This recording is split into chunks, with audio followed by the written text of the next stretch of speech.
on that note, let's go across to Delhi, where Shireen Bhan is in conversation with the Vice Chairman of NITI Aayog, Mr. Arvind Panagariya. Shireen, over to you. Well, thanks very much. Yes, we are in conversation with Dr. Arvind Panagariya, the Vice Chairman of the NITI Aayog. So appreciate you joining us here on CNBC TV 18, and thank you very much for your time.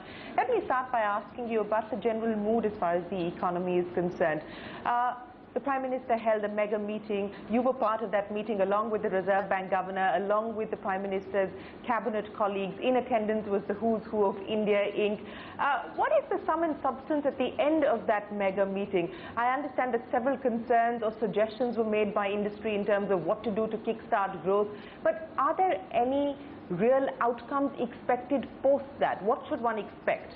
No, I think it was a very positive discussion, and generally the industry and the economists who were present were very optimistic, and lots of suggestions got made. So I shall not talk about what the suggestions were, okay. But lots of good suggestions. You won't talk about the suggestions, but let me bring on the table, I believe, what was one of the key concerns that was raised, and that was the high cost of capital. On the 28th of August, you have said that the Reserve Bank should be more aggressive when it comes to cutting rates, and they should in fact go as high as a 50 to 100 basis point rate cut. In that meeting as well, of course, polite clamour for a rate cut was made in front of the RBI governor. We have the credit policy now coming up on the 29th of September. Do you believe the time is ripe for a deeper rate cut? Well, I have said this before, and those were not quite my words, that the RBI should be more aggressive. Those are your words. But in the substance, I have said this, that we need a rate cut of 50 to 100 basis points. I think time is ripe. Do you believe that whether or not the Fed actually lifts off in September, which is the expectation, is actually still split on whether we will see the Fed move in September or perhaps push it now to December? Do you believe that that could weigh on the RBI governor's mind ahead of the credit policy? Yeah. Well, my view has been that, look, the case for cutting the rate is so strong, at least, from what I understand, that even if the Fed actually raises the interest rate, in any case, it's going to be baby steps. It's not going to be a mega increase in interest rate by the Fed. But whatever the Fed does, I think we are ripe for, a rate cut of maybe, say, 50 basis points. If there is no rate cut of 52 basis points, if it is 25 basis points, do you think that will really help change sentiment, turn things around? Well, the direction is right. So, direction would be right, and added to the past 75 basis points reduction, it will add up to a percentage point. And maybe this will then also begin the process of the pass-through with a little stronger effect. Currently, the pass-through has been, from what I understand, about 30 basis points or so out of 75. So, there's room also for the interest rate to fall through the pass-through. The government continues to maintain that it's optimistic about growth picking up in the second half of the year. But do you believe that the target set out by both the budget as well as the economic survey of an 8.4% kind of growth number for this particular financial year is under threat, given what we've seen as far as the latest GDP print is concerned? One, we still need to wait. These are preliminary figures for the GDP first quarter also. They may get revised upward. There is a possibility. And I would not write off the prospects for getting past 8% growth rate. We have had quarters when we have grown 10%, 9%. So.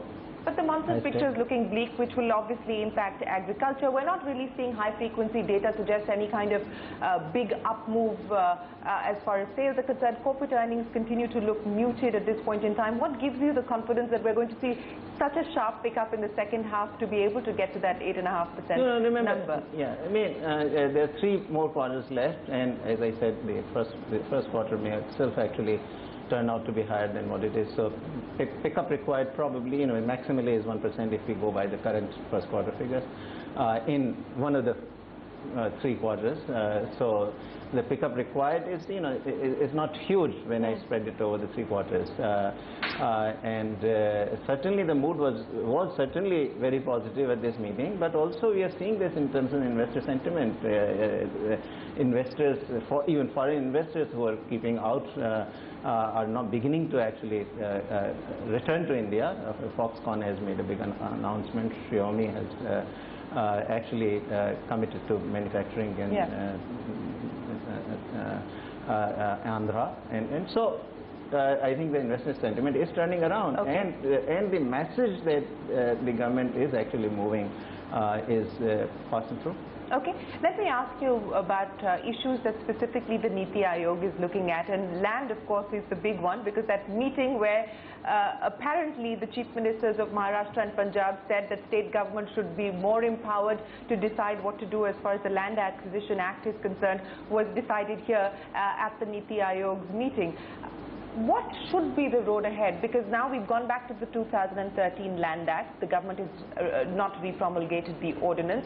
But given the fact that 2013 has certain benchmarks as far as compensation, as social impact assessment, etc. is concerned, how easy is it going to be for state governments to deviate from the central law? So, a very well kept secret has been that the state of Tamil Nadu has a different act or an amended act in place since January 5, 2015.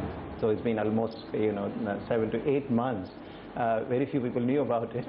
But Tamil Nadu has in fact amended the 2013 Act as it applies to their state. What they have done is they have introduced a new schedule within the legislation. And in that schedule they can list certain state legislations which then are exempt. Once those legislations get listed in this schedule called fifth schedule, those legislations become exempt from the 2013 Act. So then you don't actually need to come back to the president, seek presidential assent or anything. You're saying Tamil Nadu has already deviated from the Central Act and made more exemptions than that are provided under the Central Act. Correct. So that act required presidential consent, which has been given. Okay. Now, for the future, Tamil Nadu does not have to come back to the central government because they can add to the list of acts that are listed in the fifth schedule, or they can subtract from it. Okay. Other states could follow the same strategy. They too will have to come to the central government for the presidential assent. But my own speculation is that once the assent has been given to Tamil Nadu, to one state, I don't think the central government is going to deny that same thing to the other states.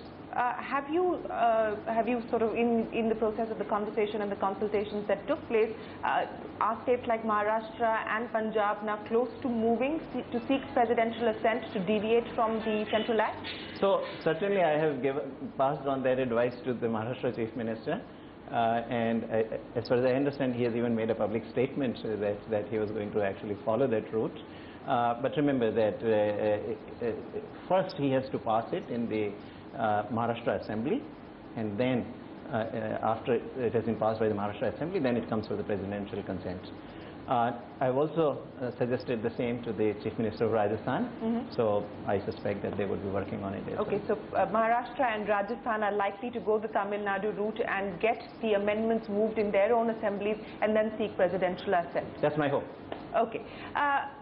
Let me ask you this, sir. If it was this plain and simple that state governments could deviate from the central law, why was the need then to make 2013 into this draconian sort of act and then, re-promulgate an ordinance 3 times around before you decided, or the government decided to back down on it?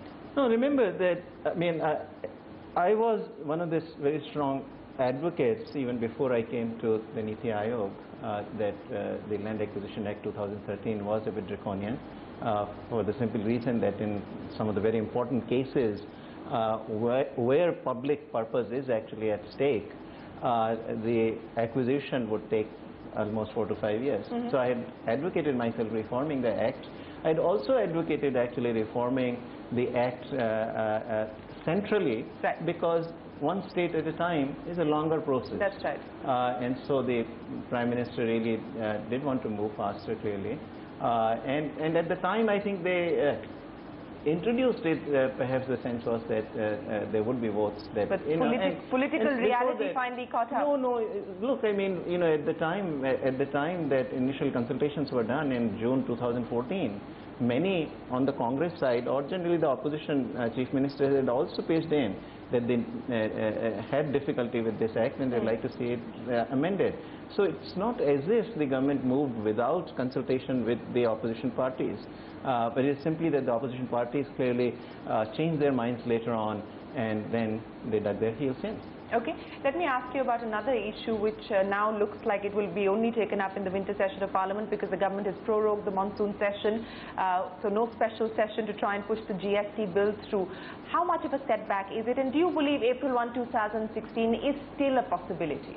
Well, in politics, you can never say that anything is not over. Things can change, turn around, and so I'll not rule it out as a possibility. But on the other hand, if it delays some, it is okay, because ultimately, at least my view has been that GST is a process. Remember, we started on this path more than 10 years ago. Yeah. And the original proposals perhaps even go farther back than 10 years. So it is a process, and along the way setbacks may happen, and it's a process that actually requires a constitutional amendment. It requires a new legislation, and it requires consent of 29 states, central government. So one knows that there can be hiccups. But on the other hand, for this present government, it has been only 15 months, and that's pretty good progress. I think it still looks well within our grasp. So if not in April, maybe 6 months later it will be implemented. A mid-year rollout, do you think that is feasible? Would that be advisable for the GST? If it's not the 1st of April, do you think? That's okay. I mean, that is something that those who work on the details. Is it being considered?